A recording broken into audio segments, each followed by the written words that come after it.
সারা Bangladesh free home delivery ধামাকা অফারে ওরা.com.bd নিয়ে এলো এই হেলথ মনিটরিং সিস্টেমের প্যাকেজটি। এই প্যাকেজটিতে আপনারা পাচ্ছেন একটি গ্লুকোমিটার অর্থাৎ ডায়াবেটিক পরিমাপ করার মেশিন, এবং এই মেশিনটিতে আপনারা পাচ্ছেন লাইফ টাইম রিপ্লেসমেন্ট ওয়ারেন্টি। এবং এই প্যাকেজটিতে আরেকটি মেশিন থাকছে যেটি হচ্ছে electronic blood pressure monitoring machine অর্থাৎ ব্লাড প্রেশার পরিমাপ করার ডিজিটাল মেশিন। এই মেশিনটিতে আপনারা পাচ্ছেন 1 বছরের রিপ্লেসমেন্ট ওয়ারেন্টি। এই প্যাকেজটিতে এই দুটো মেশিন পাচ্ছেন এবং সাথে পাচ্ছেন অ্যাবসলিউটলি ফ্রি আরও দুটো ডিভাইস।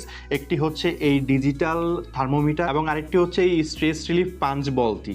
এই হেলথ মনিটরিং ডিভাইসের প্যাকেজটি একটি নেসেসারি প্যাকেজ যেটি আমাদের সকলের বাসায় থাকা উচিত, কারণ অনেক সময় দেখা যায় আমাদের ডায়াবেটিস 2বার করে মাপতে হয়, একবার খাবার আগে এবং একবার খাবার পরে। তো ওই টাইমটাতে আমাদের ফার্মেসিতে গিয়ে অথবা হসপিটালে গিয়ে টাকা খরচ করে বা লাইন দিয়ে সময় নষ্ট করে পরিমাপ করতে হয়, বাট আমাদের ঘরে থাকলে এই সময় বেঁচে যাচ্ছে, টাকা বেঁচে যাচ্ছে। এবং ডিজিটাল ব্লাড প্রেশার মেশিন যেটি আছে, প্রেশার মাপার জন্য অনেক সময় আমাদেরকে ফার্মেসি অথবা হসপিটালে যাইতে হয়। অনেক সময় দেখা যায় হঠাৎ করে মাথা ব্যথা, শরীরে ঝিমুনি বা এই ধরনের কারণগুলোর জন্য আমরা বুঝতে পারিনি কী হয়েছে, তখন ব্লাড প্রেশার মাপার জন্য বিভিন্ন জায়গায় আমাদের যাইতে হয়। সো এটা যদি আমাদের ঘরে থাকে, বারবার কোথাও যাওয়ার দরকার নেই, ঘরে নিজেই নিজের ব্লাড প্রেশার মনিটর করে দেখতে পারবেন যে আপনার স্বাস্থ্য এখন কোন অবস্থায় রয়েছে। সো এই জন্যই বলতেছিলাম এই ডিজিটাল প্যাকেজটা আমাদের সবার জন্য, সবার পরিবারের জন্য নেসেসারি একটি হেলথ মনিটরিং প্যাকেজ। সো আপনারা এটা নিঃসন্দেহে নিতে পারেন, এবং যেহেতু আমরা এটাতে দিচ্ছি লাইফ টাইম রিপ্লেসমেন্ট ওয়ারেন্টি এবং 1 বছরের রিপ্লেসমেন্ট ওয়ারেন্টি, নিঃসন্দেহে নিতে পারেন। গুড কোয়ালিটির প্রোডাক্টগুলো আপনারা পাবেন।